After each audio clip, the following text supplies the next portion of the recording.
Hello दोस्तों इस साल नीट बवाल कम होने का नाम ही नहीं ले रहा। देखिए एक न्यूज़ आया है, Gujarat girl top scorer in NEET UG fails in 12th board exam.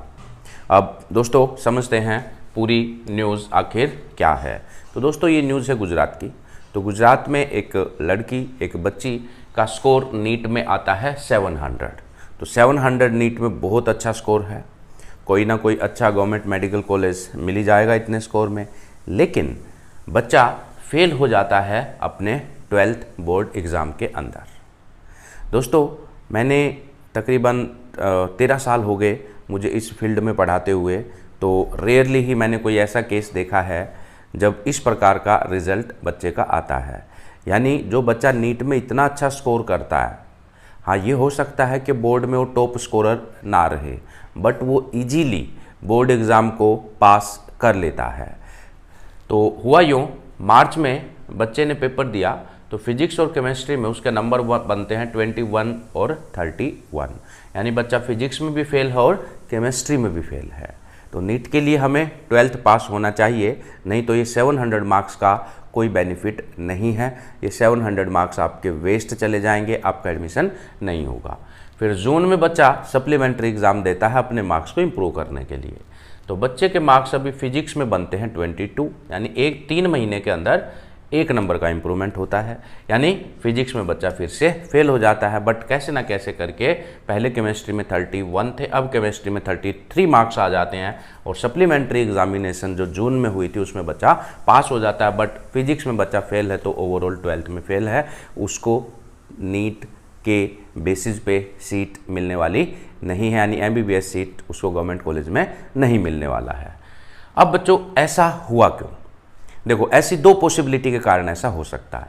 पहला पॉसिबिलिटी, बच्चों में कई बार रिटन एग्ज़ाम का फोबिया होता है, और फिजिक्स के केस में खासकर जब तैयारी कराई जाती है तो वो ऐसे कराई जाती है, जो फॉर्मूला होता है बच्चे को फॉर्मूला याद होता है, बच्चों को फॉर्मूला याद कराए जाते हैं और फिर वो फॉर्मूला को अप्लाई करना सिखाया जाता है कि किस स्टेटमेंट में किस टाइप के क्वेश्चन में कौन सा फॉर्मूला फिट होगा।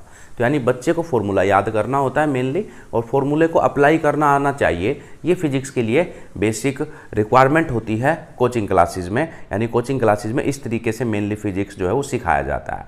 डेरिवेशन नहीं सिखाया जाता, ज़्यादातर कोचिंग क्लासेज में डेरिवेशन नहीं सिखाया जाता।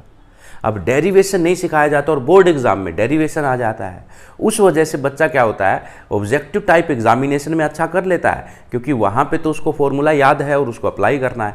बट जब सब्जेक्टिव एग्जामिनेशन आता है जहाँ पे उसको डेरिवेशन करके दिखाना होता है, वो बच्चा डेरिवेशन नहीं कर पाता। उस वजह से फिजिक्स में फेल होने का जो रिस्क है वो बढ़ जाता है। अमूमन ऐसा होता है कि बच्चा मैनेज कर लेता है, थोड़ा बहुत डेरिवेशन भी वो कर लेता है, जब उसने कोचिंग अच्छे से लिया हुआ हो तो बोर्ड एग्जाम में वो अच्छा कर ही लेता है। बट कुछ रेयर केसेस में ऐसा एक्चुअल में भी पॉसिबल है।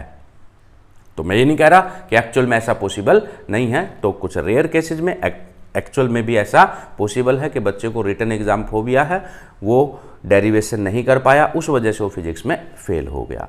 अब दूसरी पॉसिबिलिटी आती है चीटिंग इन नीट, कि एक्चुअल में बच्चे ने नीट में चीटिंग किया हो और 700 का स्कोर ले लिया हो और बोर्ड में इस वजह से वो बार बार फेल हो रहा है। तो इसके बारे में दोस्तों मैं कोई भी कमेंट नहीं कर सकता, क्योंकि चीटिंग किया है नहीं किया है इसकी हकीकत तो बच्चे को ही पता है। बाकी आपको क्या लगता है कमेंट करके अपनी राय दीजिए। Thank you very much.